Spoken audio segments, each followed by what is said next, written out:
Alright, good morning. So I was just listening to some of the brothers talking about Jerusalem and this war in Jerusalem. That's the meat and Jew season at the minute, so that's why we're talking about it all the time. You know, God is revealing to us these scriptures, and He's, putting it on our hearts to warn the inhabitants of Jerusalem. Jeremiah 4 says that watchers are come from a far country to give warning against the inhabitants of Jerusalem. So someone's got to do it.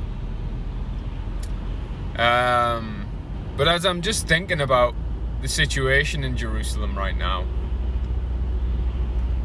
and I've been talking about it recently, my emphasis has really been on the fact that, these inhabitants of Jerusalem, certainly the ones that claim to still believe and follow in the God of Abraham, Isaac, and Jacob, these people that really claim to have, this strongly rooted faith in this God of Abraham, Isaac, and Jacob. How can they, and bear in mind, these people almost exclusively read the Torah, okay?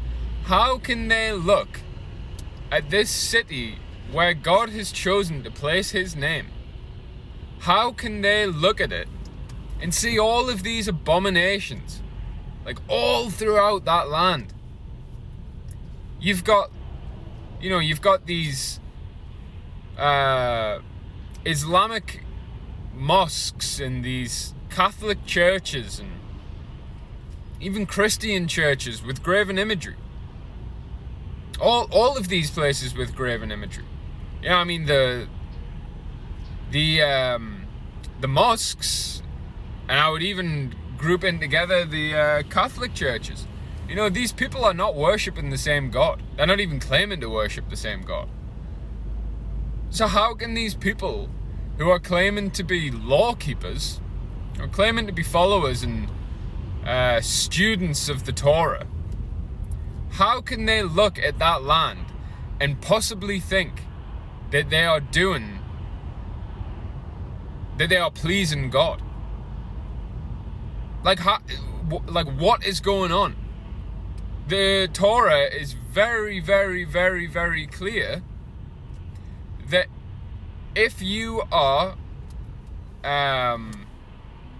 part of Israel and you are in that land, you cannot, under no circumstances, you cannot have idols in that land. It says that if any nation erects a pagan idol in the land of the inheritance, destroy it. Now, before people start twisting my words here, by no means am I advocating for, the biblical form of jihad or whatever that would be called. Don't start killing anyone. Absolutely do not start killing anyone, because God prefers mercy and not sacrifice. But these pagan temples that have been erected, they should be getting torn down. And then, of course, all the Jews turn around and say, oh, well, we could never do that, for this legal reason and that legal reason and this and that. And it's like, well, where's your faith? Have you actually just forgotten everything you've read in your Torah? How many times did Israel go into a land where they were outnumbered 10-1? And they would just go in there and they would just... And it was because God was with them. If God is with you, who can be against you?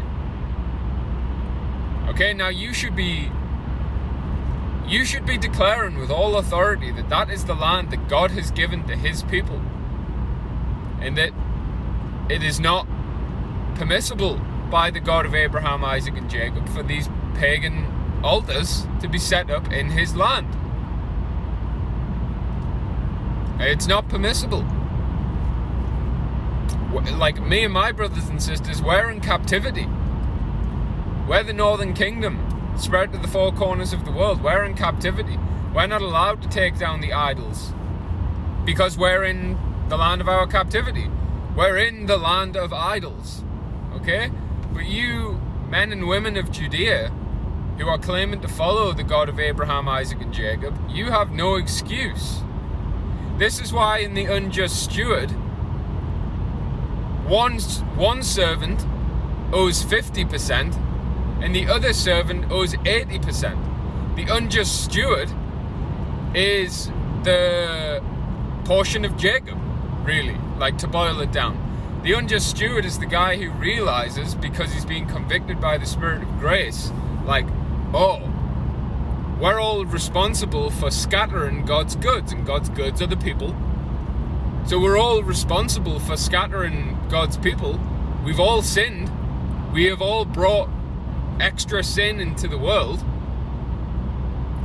And it's because of that sin that God's people are in the situation that they're in. Okay, now the unjust steward, he realizes because of this that God is going to take away his stewardship, which means he's not going to be allowed to be a servant anymore.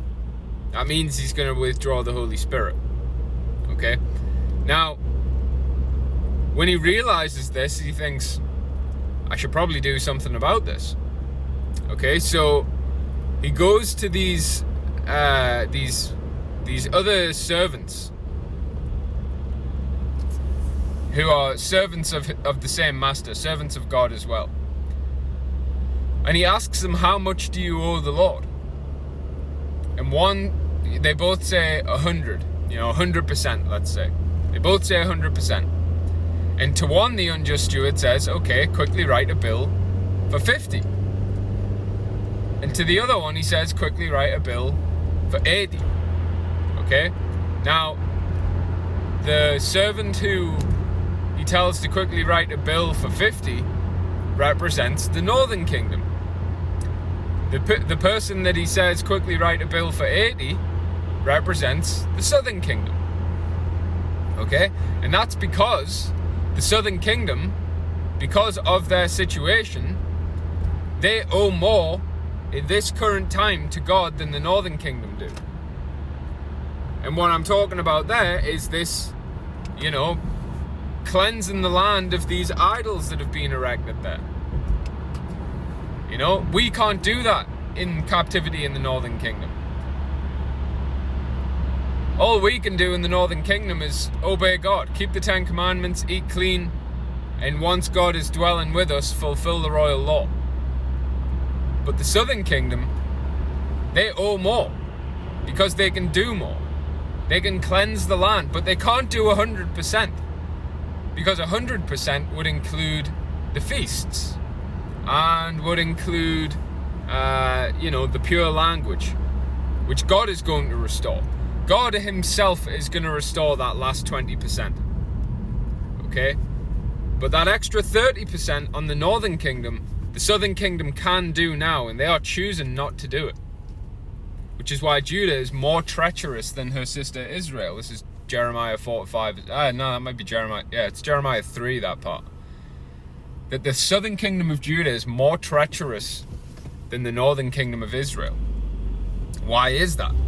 Well, it's because the southern kingdom of Judah saw the northern kingdom of Israel commit the sin of idolatry by worshipping the Asherah pole and worshipping Baal. They saw the northern kingdom do this, and instead of rebuking them and correcting them, they didn't rebuke them or correct them, and then even worse, they actually learnt the same sin and did the same thing. So, how stupid is that?